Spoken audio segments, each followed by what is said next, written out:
Yo, what's poppin'? It's Tommathan. So I just wanted to share my thoughts and kind of recap the Contenders Korea 2022 Run It Back tournament, which is way too long of a name.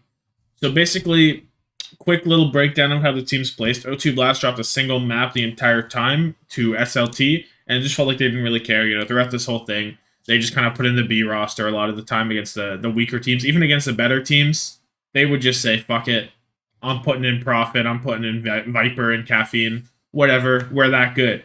Kind of bit them here. Felt like they could have had a perfect stage, but they were like, nah, they just took a step back. And not to discredit SLT, Sad did play quite well that map. But realistically, O2 Blast let it slip, which is fine. Who cares about a perfect stage? Yeah, whatever. You don't need that. No one actually cares. Um, so yeah, not even O2 Blast though. They would play everything, or not everything. They wouldn't touch the Roadhog composition with the 10-foot pole. They just had no interest in that. But they would play the Winston comp primarily. They would play some Wrecking Ball because Junbin is just a maniac. They would play some Sigma composition to counter Panthera's Hog comp because they're Hog one tricks. So they would like, okay, we'll just play Sigma. And of course, Junbin would break out the horse on like a Busan mecha base on a any kind of map like that with a nice choke there, to just stuff them completely, and they were very effective at that. At times, it looked like that was their main composition. They would be playing that most of the time in a match. Um, but yeah, O2 Blast, not even they committed to the Winston comp full time. Now there were teams that did. For example, T1 hard Winston comp one tricks. SLT, Team Diamond kind of dabbled in some other compositions for a little bit, but it didn't work out. And neither did going to the Winston comp. They did not win a single match, a single map even. Oh no, they won one. They did beat teammate 15. But other than that, a lot of 3-0s. And then also, that's pretty much it for the teams that won trick. The A15 played it mostly. They did also play some Hog. They played a little bit of Wrecking Ball, all that stuff. But A15 were not very good, as it would seem. But yeah, the biggest other things that weren't the Winston Comp teams, you had Panthera, who, as I mentioned earlier, just Hog one trick in it, and it was working quite well for a while. But then they go up against O2 Blast. O2 Blast whip out the Sigma. They're like, ah, shit, we can't do this. And then anytime where the Hog comp wasn't good enough, they just didn't know what to do. They just had no Winston in them. They played a little bit of Sigma when it got really tough. It never found any success either.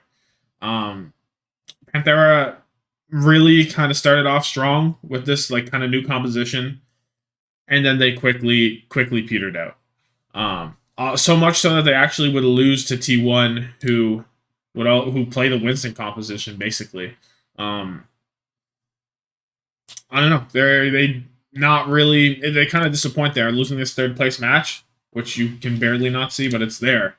Um, you wouldn't have expected it because the Roadhog comp typically does counter the Winston comp, but somehow T1 was just getting it done better. And that could kind of go back to how not most people, but a lot of people do say, Winston comp is the peak composition. If you play it well, it does just win no matter what. Um, maybe it's true, but O2 Blast didn't want to risk it, so I'm not gonna side on that either. I'm gonna say it can work, but I'm not gonna say it is always the best. And you know what I mean? Because if it was always the best, they wouldn't have even fucked around with the Sigma stuff here. Even though Max is the goat. Um, and then finally, the other two teams that are worth talking about is SPG. They started off, mostly playing the Roadhog stuff, but they quickly evolved into being jack of all trades and playing everything quite well. 2U really impressed me on the Winston whenever they chose to play that composition. And they still had the Hog in their back pocket. They still could break out a Wrecking Ball when they wanted to. As we saw in the finals, there was a Wrecking Ball versus Wrecking Ball mirror on two different maps. Unprecedented. But yeah, SPG, they were able to play around whatever they want, and that is how they got to the grand finals. They're not better than Panthera on the Hog comp. Actually, they kind of did diff them on the Hog comp, so maybe even there, SPG were better in the end. But it also helps that they could maneuver around that and play whatever they wanted in the situation. But O2 Blast were a little too strong towards the end. Not even towards the end, like the entire time. O2 Blast was just absolutely dominant. Want to ring that true that O2 Blast are undisputably just simply a tier or two above everybody else. Not even close. Just not even close. And then finally, you have Poker Face. So Poker Face started off kind of weak, a little bit underwhelming, and then they start picking up some wins kind of rapidly.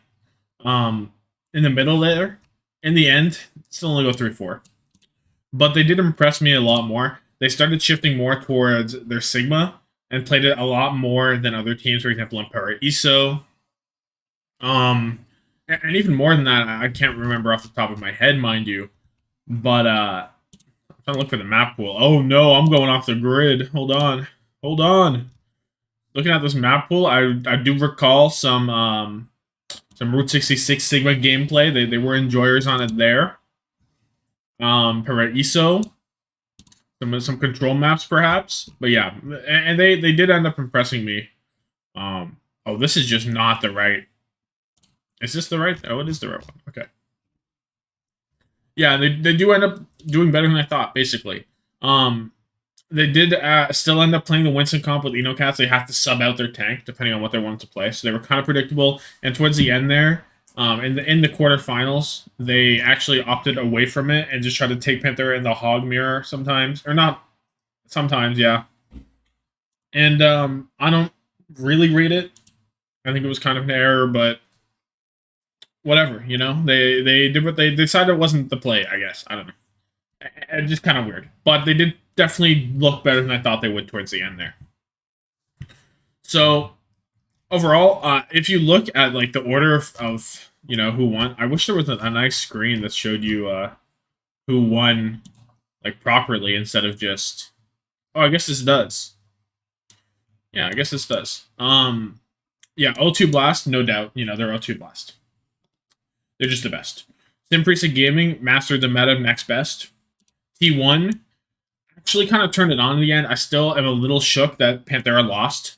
Like T1 did this in not an ideal circumstance, right? They're playing Cleston on the Reaper / the Tracer role, and his Reaper was pretty suitable. But the Tracer, I don't really rate it that much.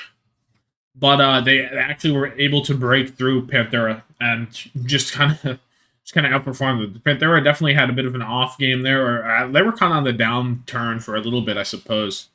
But yeah, it stops them. They're not able to qualify for Pacific Showdown, which is the next event where you get 3 teams from Korea, a team from Australia, 2 from China, I believe, and then some qualifiers. And they're all going to meet up and clash, which is just awesome.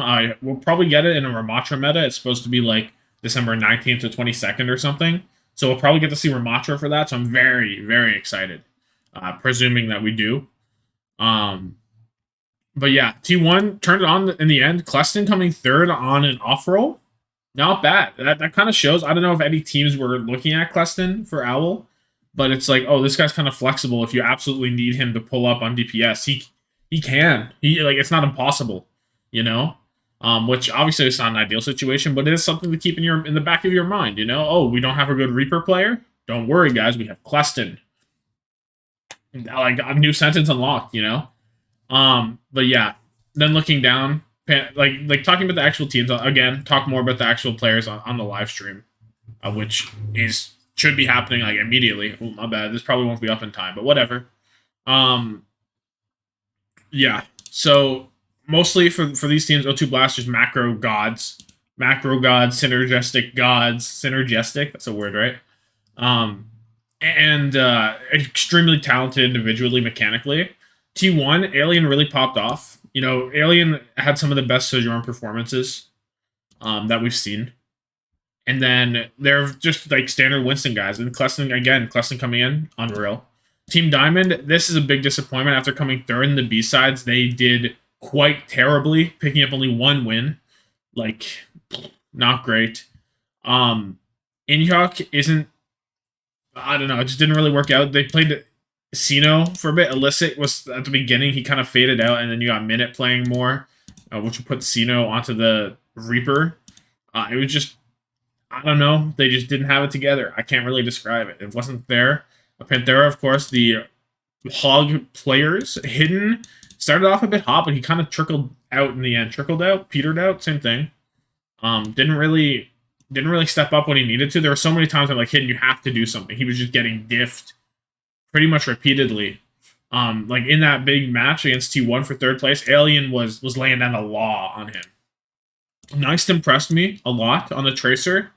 Um, there was very few moments where I would be like, oh, Nice isn't winning this duel. Nice was going crazy, genuinely. Protecting the hog was quite good. The inflexibility was there, and I was very impressed with my Lego. And Off actually had a pretty good showing as well. There were times where Off would just live forever. And then looking more Simprisa Gaming, Top Dragon's so good he could just walk out on the Genji. He doesn't care. He does not care. Bro was just pulling up on Genji because why not? He's that guy. His Tracer's immaculate. Um, Extremely talented. Sanguinar and the Lucio very good. Lee Soo Min, I'm pretty high on all these players except for Aid. I'm not a huge Aid enjoyer. But everyone else is great, especially Tuyu. Showed some real flexibility and makes me believe, you know what, if you're a budget team and you want to be decent, if you pick up Tuyu as your only tank, that's probably okay. Like, that's my level. Now, he's not going to win you Owl Grand Finals, I would guess, but pretty solid. 815, this team was not impressive the whole way through. Developing Knife, probably the worst DPS line here. Donghack, 16-year-old prodigy. The Wrecking Ball was not was a sight to witness. It was a sight to witness. Aiden and Slay were all right, but this team as a whole, we're not pulling it. SLT was sad show. If Bro wasn't the best player on the field, they weren't winning. And then Poker Face had their weird peppy stuff where they played the Sigma, and that was their biggest success. And Proud is an absolute freak, 16-year-old prodigy again. Just insane. Just absolutely bonkers. I am very excited for if he makes it to Owl in a future season, because like this guy like is the real deal. He is the real deal. But yeah, I don't know if I have too much else to say regarding this. So that's probably just my overall thoughts, talking about the players a little bit, talking about the compositions, the teams. O2 Blast are definitely like the guys. They're the guys. They're on another level. They're simply above everyone else in tier 2. And that's that. But yeah, thank you so much for watching. Like this video if you like it. Subscribe if you really like it. Have yourself a good one, and deuces.